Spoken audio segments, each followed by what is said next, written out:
তাপ প্রতিযোগিতা শুরু করছে এরা? জি স্যার। কতটুকু পড়াইছে? পড়বো দ্রাব্যতা পড়বো, ঠিক আছে। দ্রাব্যতা পড়ার আগে আমরা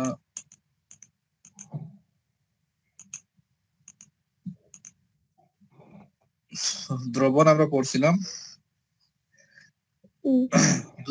দুই বা ততোধিক কঠিন বা তরল গ্যাসীয় পদার্থের সমস্ত মিশ্রণ যার সংযুক্ত একটি নির্দিষ্ট সীমার মধ্যে পরিবর্তন করা যায় তাকে দ্রবণ বলে।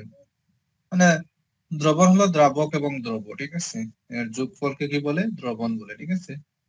এটা আমরা কালকেই পড়ছিলাম। দ্রবণ 3 প্রকার, ঠিক আছে। সম্পৃক্ত, এরপর কি অসম্পৃক্ত, আর কি অতিপিক্ত। কালকে আমরা পড়ছিলাম, ঠিক আছে। তাহলে আমরা আজকে এটা তেমন পড়ার দরকার নাই। আমরা এখন সামনে আগাই, ঠিক আছে।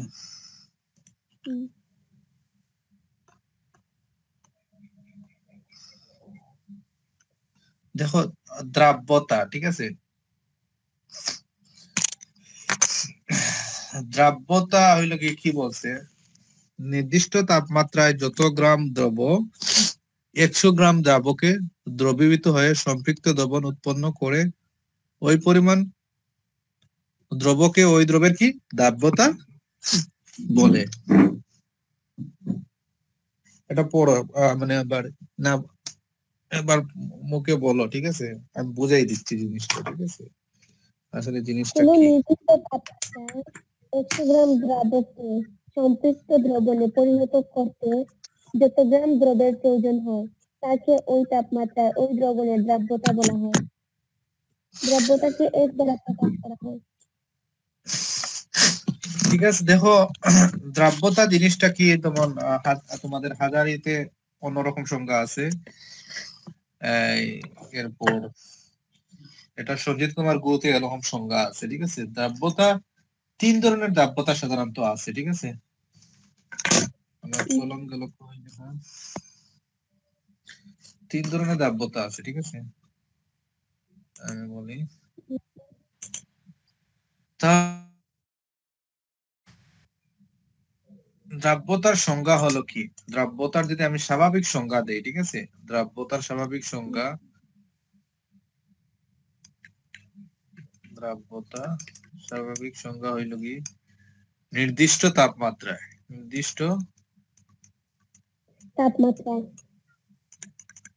তাপমাত্রায় সম্পৃক্ত দ্রবণের ঘনমাত্রাকে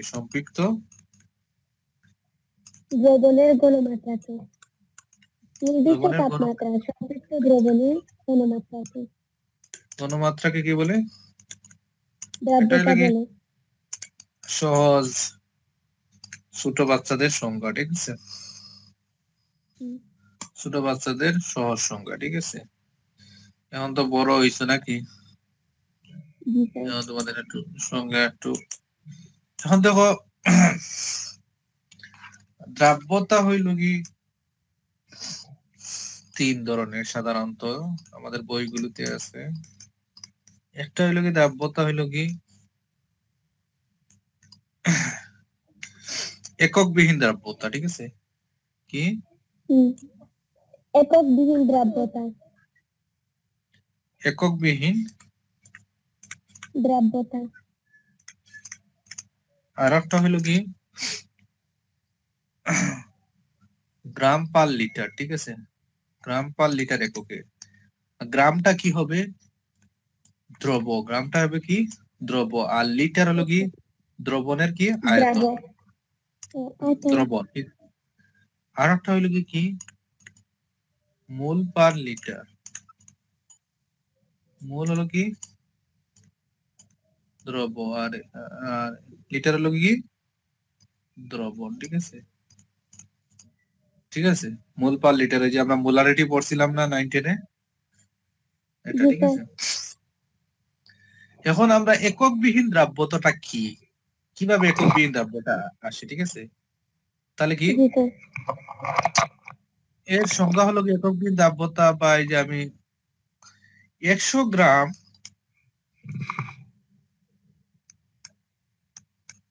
দ্রাবকে সর্বোচ্চ যত গ্রাম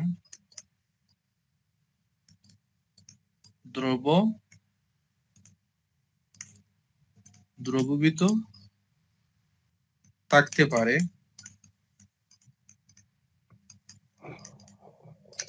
তাকে কি বলে?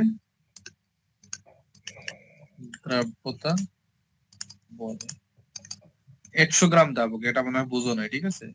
তাহলে আমি 100 গ্রাম দ্রাবক এটা কিভাবে দেখো, তাহলে দ্রাব্যতা এর সমান কি হবে? তাহলে 100 গ্রাম দ্রাবকে যতটুকু, তাহলে কি হবে? উপর হবে গ্রাম দ্রব্য, ঠিক আছে, আর নিচে হবে কি 100 গ্রাম। 100 গ্রাম দ্রাবক নিতে হবে, মানে 100 গ্রাম পানি নিতে হবে, বা যেটা দ্রাবক, ঠিক আছে, 100 গ্রাম দ্রাবক।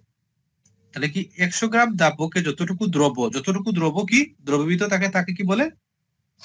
দ্রাব্যতা বলে।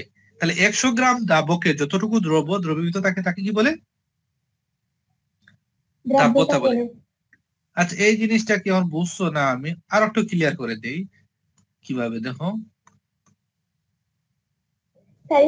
দেখা যায় না। তুমি বের হও, তোমার স্ক্রিন দেখা যাচ্ছে না।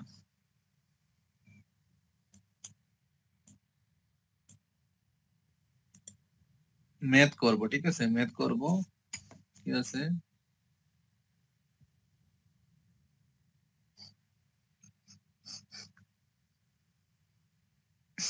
দেখো এখানে দেখো, এই যে সূত্রটা আসছে, সূত্রটা দেখতেছো?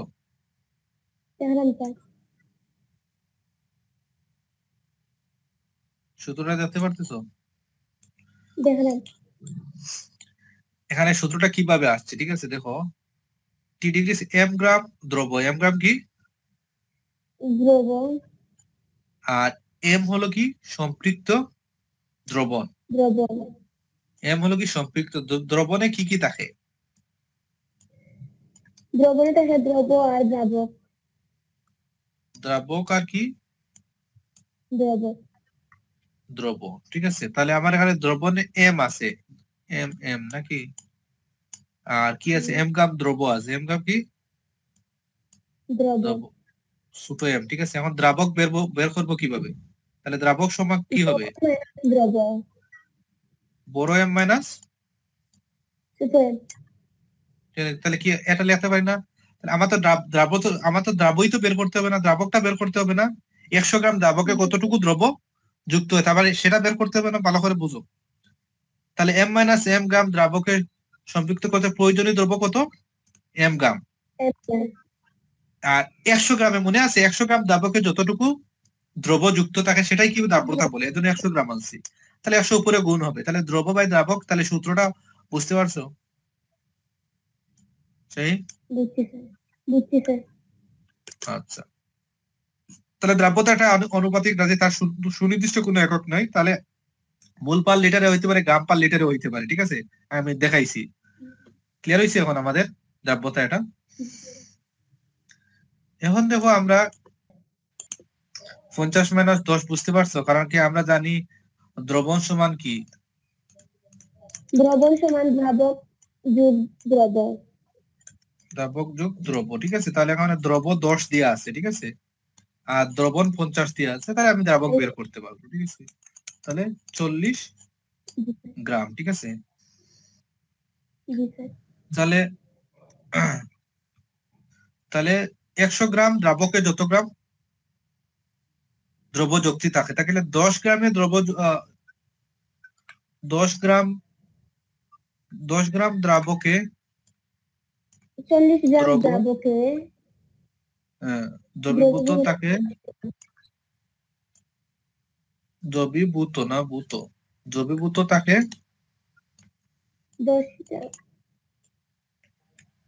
10 গ্রাম দ্রব্য। আমি ঐকিক নিয়ম দিয়ে বের করে দেবো, ঠিক আছে। আমি সূত্র মুখস্থ করবো, আমরা কি মুখস্থ করবো না, আমরা বুঝে বুঝে করবো, ঠিক আছে। আমরা সায়েন্স কথা একাডেমি কি বুঝে বুঝে করবো নাকি?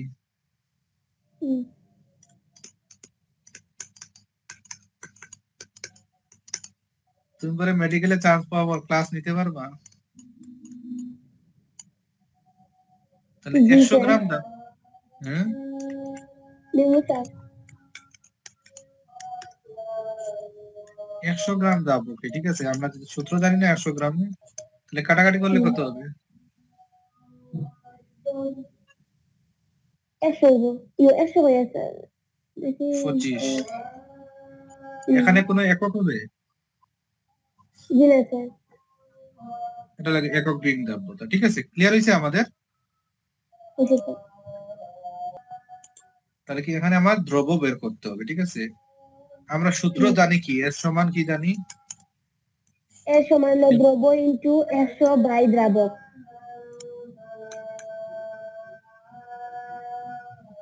100। ঠিক আছে, এখন দ্রব্য কত? দ্রব্য তো বের করতে হবে নাকি? জানি না জি স্যার।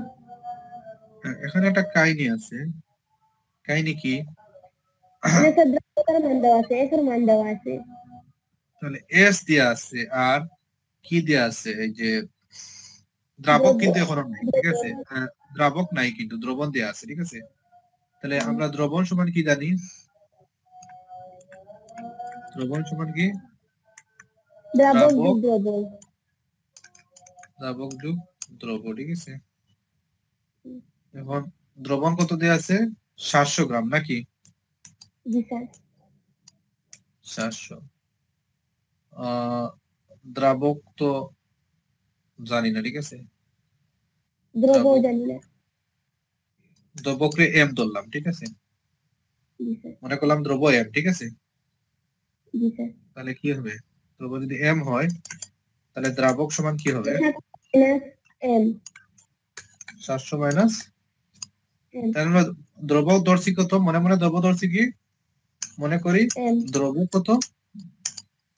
M M. এখন বসাই দাও, এই সূত্রে বসাই দাও। তাহলে দ্রাবক উপরে 700 মাইনাস এম মানে S M 700 minus M into into, 100।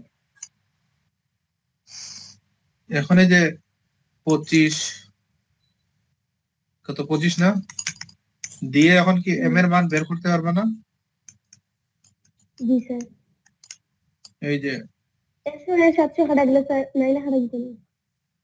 এখন এই যে আর গুণ করে করে ফেলবা। ঠিক আছে, এম এর মান বের করে ফেলবা। ঠিক আছে, আমি আর করতেছি না। ঠিক আছে, এম এর মান একটা বের হবে। ঠিক আছে, গ্রাম দিবা। ঠিক আছে, এম এর মান একটা বের হবে। এগুলো তো পারবা তো, বাচ্চা কালের কি না? জি স্যার। এটা পারবা না? পারবো স্যার।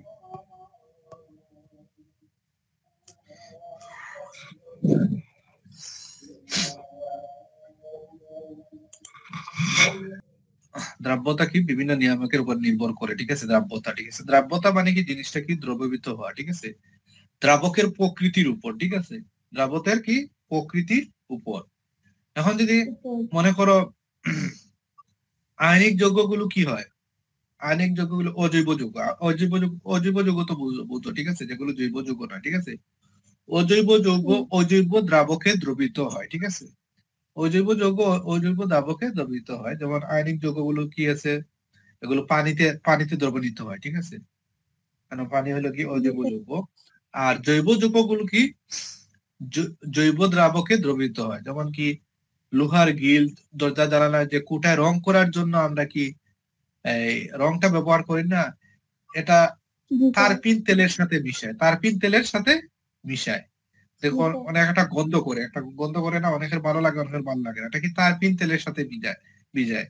কারণ কি রংটা হইলো কি জৈব দ্রাবক, তারপিন তেলটা কি হলো জৈব দ্রাবক। তাহলে কি অজৈবের সাথে আর জৈব যৌগের সাথে, যেমন সোডিয়াম ক্লোরাইড তো অজৈব যৌগ জানা, জৈব যৌগ না? জৈব যৌগ কোনগুলো? যেগুলোতে কার্বন থাকে। ঠিক আছে, কার্বন যেগুলো থাকে, কার্বন থাকলেও আবার অজৈব যৌগ হয়, কার্বন ডাই অক্সাইড, কার্বন আর হাইড্রোজেন থাকে। ঠিক আছে, সেগুলো জৈব যৌগ। ঠিক আছে, তাহলে সে জৈব দ্রব্যকে দ্রবীভূত হবে। ঠিক আছে, যেমন সোডিয়াম ক্লোরাইড কি তারপিন তেলে কি হবে? অদ্রবণীয়, কারণ তারপিন তেল হলো জৈব দ্রাবক আর সোডিয়াম ক্লোরাইড হলো কি অজৈব যৌগ। ঠিক আছে, এর ফলে দ্রব্যের প্রকৃতির উপর, দ্রব্যের প্রকৃতির উপর দেখো, চিনি একরকম পানিতে দ্রবীভূত হবে, আর লবণ পানিতে এক ধরনের দ্রবীভূত হবে না? তাহলে দ্রবের প্রকৃতির উপর জি নির্ভর স্যার। করতেছে। মানে কি দেখো, এখানে বলছে 100 ml পানিতে সোডিয়াম ক্লোরাইডের, sodium sulphate, potassium nitrate, copper sulphate, ammonium chloride এবং লেড নাইট্রেট এবং পটাশিয়াম আয়োডাইড দ্রবীভূত হয়। যথাক্রমে কি এদের দ্রাব্যতা কি ভিন্ন? এদের দ্রাব্যতা কি ভিন্ন। ভিন্ন, স্বাভাবিক। যেমন তুমি এক ধরনের খাবার খাবা, আর হয়তো তোমার বান্ধবী হয়তো 5 প্লেট ভাত খায়, তুমি খাও 3 প্লেট, ঠিক আছে? এক একজনের কি এক এক রকম না? জি না স্যার। তুমি 5 প্লেট খাও, জি না স্যার। এক একজনে এক এক রকম, ঠিক আছে? ঠিক আছে, যে ভিন্ন দ্রব্যের কি ভিন্ন রকম দ্রাব্যতা। তাহলে আমরা এটা কি ক্লিয়ার বুঝতে পারছি? বুঝছি স্যার। এরপর হলো তাপমাত্রার প্রভাব, ঠিক আছে? তাপমাত্রার প্রভাবটা খুবই ইম্পর্টেন্ট। যে সকল যৌগরে যখন আমি পানিতে দ্রবীভূত করব, যেমন সোডিয়াম ক্লোরাইড, ঠিক আছে? সোডিয়াম ক্লোরাইড যে লবণ পানিতে দ্রবীভূত করলে কি হয়? পানি গরম হয় না ঠান্ডা থাকে? পানি ঠান্ডা হয়, ঠিক আছে? ঠান্ডা হয়, ঠিক আছে? আর আর চুন যদি আমি পানিতে গলাই চুন, ঠিক আছে, পানি কি হয়? গরম হয়ে যায়, ঠিক আছে? পানি কি গরম। তাহলে কি এটা হলো কি তাপ হারি বিক্রিয়া। এটা কি উপরেটা হলো কি তাপ হারি, তাপ উৎপাদী বিক্রিয়া, ঠিক আছে? এটা খেয়াল রাখবা, ঠিক আছে? তাপ উৎপাদী। আমি এখন এই যে মুখে বলে দিচ্ছি, যখন তুমি ক্লাস নোট করবা তখন এই জিনিসটা এড করবা। কি এড করবা? কারণ কি, আমি যেমন সোডিয়াম ক্লোরাইড যখন পানিতে দ্রবীভূত হয়, সোডিয়াম ক্লোরাইড একটা জিনিস বলা হয় না, যে সোডিয়াম ক্লোরাইড যখন পানিতে দ্রবীভূত হয়, সোডিয়াম অ্যাকুয়াস, ক্লোরিন অ্যাকুয়াস, ঠিক আছে? তাহলে এখানে কি হয়েছে? তাপ কি হয়েছে? হ্রাস পাইছে। তাপ মানে হ্রাস পাইছে না? এখন যদি লা শাতিলিয়ার নীতি অনুযায়ী, লা শাতিলিয়ার কি লা শাতিলিয়ার নীতি অনুযায়ী, এটা তোমাদের বইতে এখানে নাই, কিন্তু আমার জিনিসটা বুঝতে হবে, ঠিক আছে? লা শাতিলিয়ার নীতি অনুযায়ী যদি এখন যদি আমি তাপ বাড়াই, যদি, ঠিক আছে, তাপ যদি বাড়াই, তাহলে বিক্রিয়াটা সামনের দিকে যাবে না পিছনের দিকে যাবে? এটা স্যার পিছনের দিকে। না না না, দেখো এখানে সামনে কি তাপ কম আছে, তাপ অলরেডি হ্রাস হয়েছে, ঠিক আছে? তাপ কম আছে, ঠিক আছে? আমরা জানি না লা শাতিলিয়ার নীতি অনুযায়ী যেদিকে তাপমাত্রা কম সেদিকে যাবে, ঠিক আছে? তাপের প্রসাব কি হতে হবে? তাপের প্রভাবটা কি প্রশমিত হইতে হবে। লা শাতিলিয়ার নীতি অনুযায়ী আমরা জানি না তাপের প্রভাবটা প্রসারিত হতে হবে, প্রশমিত হতে হবে। তাহলে কি আমি যদি অলরেডি কি, যেহেতু এটা তাপ হ্রাস পাইছে, ঠিক আছে, পানিতে দেওয়ার পর তাপ হ্রাস পাইছে, তার মানে কি এটার কি তাপ কি হয়েছে? সামনে কি তাপ হ্রাস পাইছে, মানে তাপ শোষণ করছে, আর পিছনে কি অলরেডি তাপ আছে, ঠিক আছে? এখন যদি আমি তাপ দেই যদি বাইরে থেকে, তাহলে কি সেই তাপকে প্রশমিত করার জন্য যার কম আছে সে নিবে না?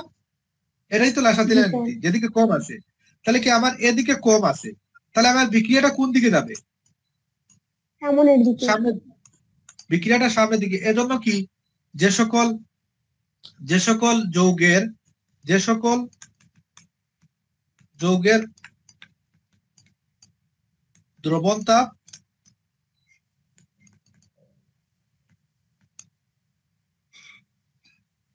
মানে দ্রবণ তাপ কি তাপ হারি হয়, ঠিক আছে? তাপ হারি হয়, ঠিক আছে? তাপ হারি হয়, তাদেরকে তাপমাত্রা বাড়ালে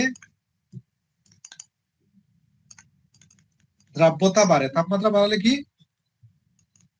দ্রাব্যতা বাড়ে। এই জিনিসটা অনেকে বোঝে না, ঠিক আছে?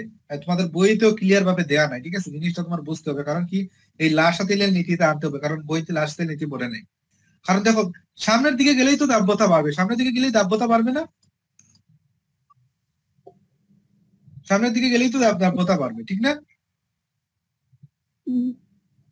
এখন দেখো কিছু কিছু কি আছে, যেমন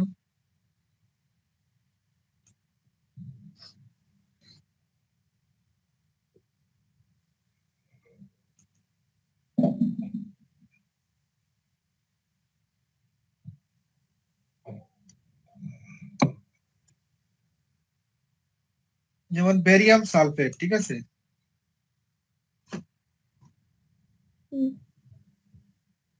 বেরিয়াম সালফেট লাগে, ক্যালসিয়াম সালফেট, ক্যালসিয়াম কার্বনেট। দেখো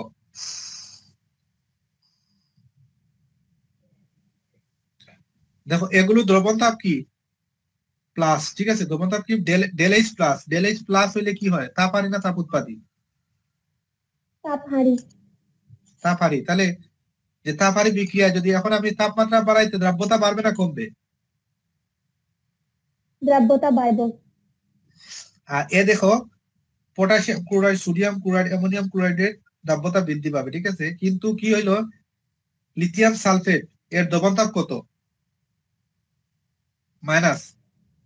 তাহলে কি এটা তাপ উৎপাদী না তাপ হারি? ক্যালসিয়াম হাইড্রোক্সাইড এটা কি তাপ উৎপাদী না? দেখো এখন ক্যালসিয়াম হাইড্রোক্সাইড পানিতে নিলে সে কি হয়? Calcium plus aqueous OH minus aqueous হয়, ঠিক আছে? এখন অলরেডি কি এই সাইডে কি আছে? তাপ আছে, তাপ উৎপাদী না প্লাস তাপ কি উৎপন্ন হয়েছে? তাপ আছে, ঠিক আছে? এখন আমি যদি তাপ দেই বিক্রিয়াতে, ঠিক আছে, তাহলে বিক্রিয়াটা সামনের দিকে যাবে না পিছনের দিকে যাবে? তাপ উৎপাদী বিক্রিয়া, স্যার। হ্যাঁ, এটা তাপ উৎপাদী বিক্রিয়া। তাহলে পিছনের দিকে গেলে কি হবে? দ্রব্যতা হ্রাস পেয়ে যাবে না? তখন কি এই দুইটা মিলিয়ে আবার আগের যোগ্য হয়ে যাবে? তাহলে কি তাপমাত্রা বাড়লে কি হবে? দ্রব্যতা হ্রাস পাবে, ঠিক আছে? ক্লিয়ার হইছে? জি স্যার।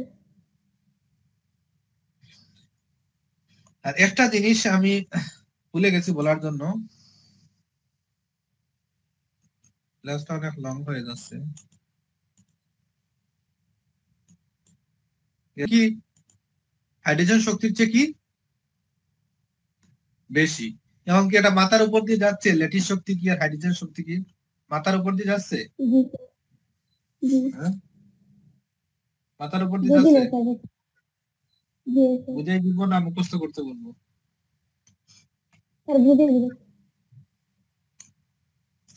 তো বুঝাই সহজ করে দিয়ে লাভ হবে কি?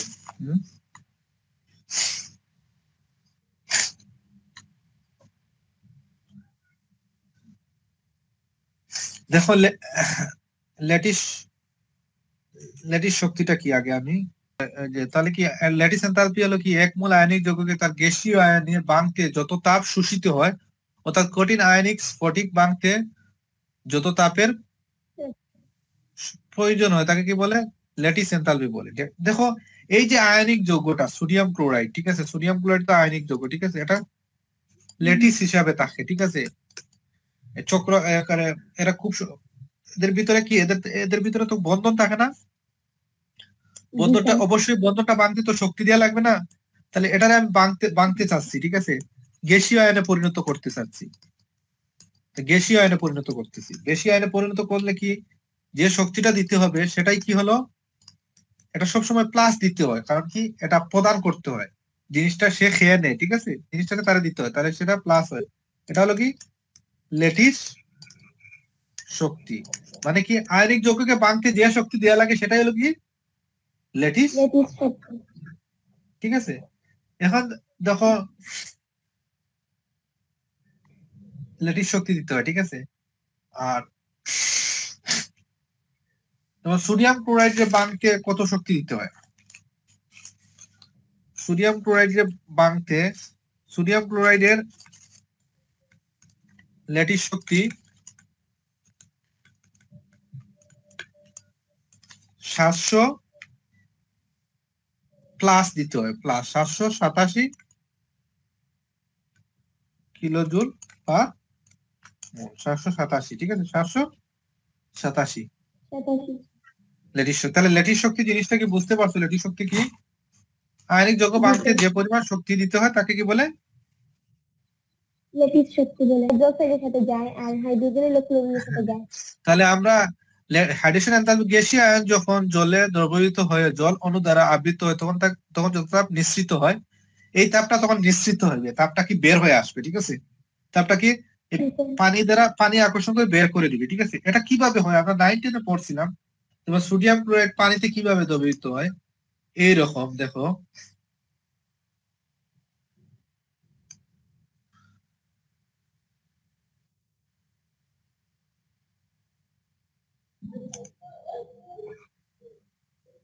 এটা তো প্লাস নাকি, কি হবে?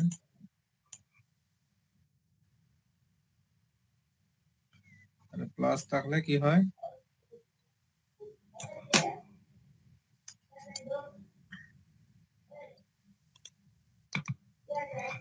অক্সিজেনের মাত্রা এরকম দিয়ে হাইড্রোজেন প্লাস 2 মাইনাস,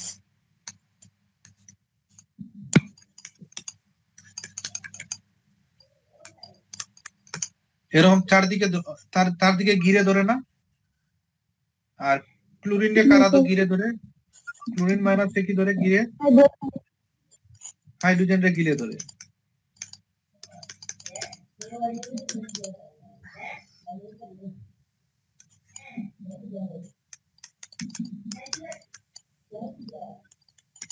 এরকম ঘিরে ধরে, ঠিক আছে? এই যে ঘিরে ধরলে যে পরিমাণ তাপ নিঃসৃত হয় তাকে কি বলে?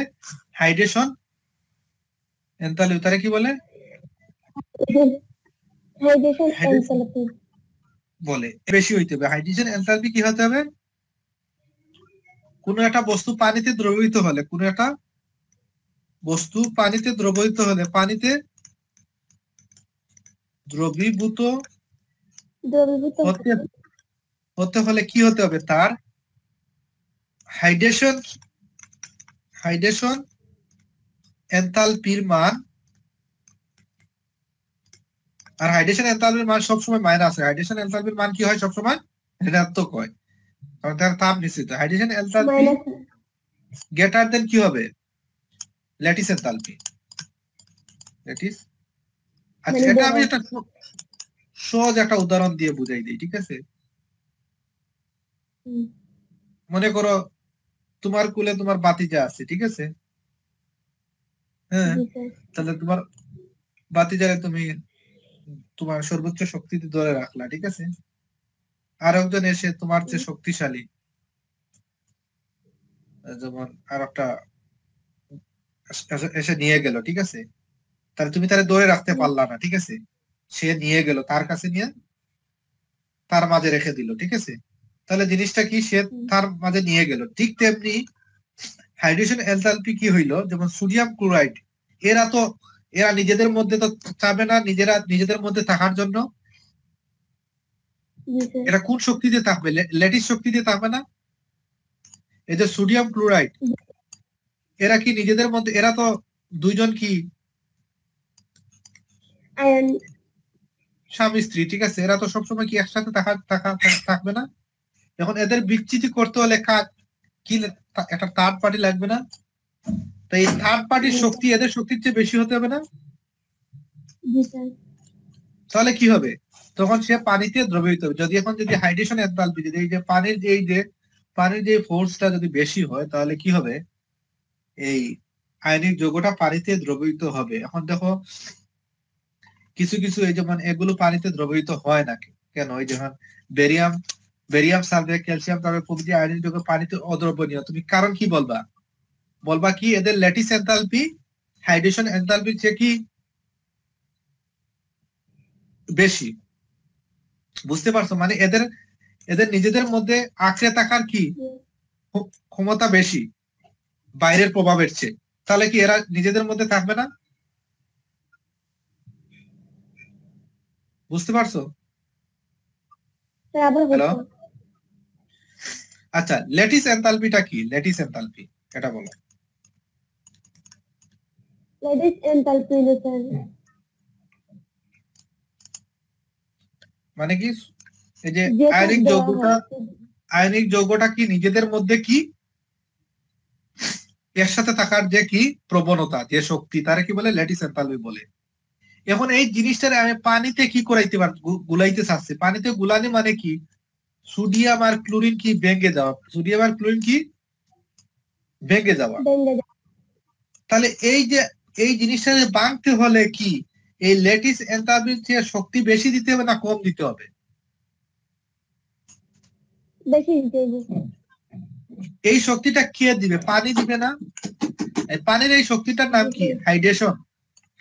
হাইড্রেশন তো পানি থেকে, হাইড্রেট। কে দিবে?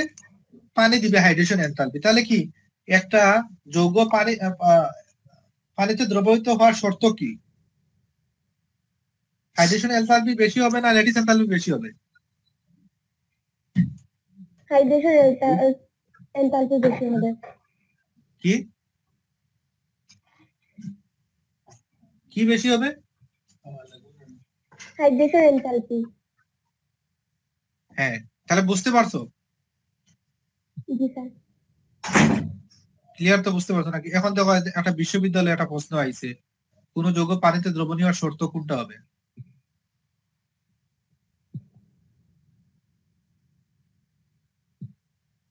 এগোবো স্যার খ এখন কি তুমি কি বুঝতে পারছো জিনিসটা, না মুখস্থ করা লাগবে? বুঝছি হ্যাঁ, স্যার বুঝছি ক্লিয়ার?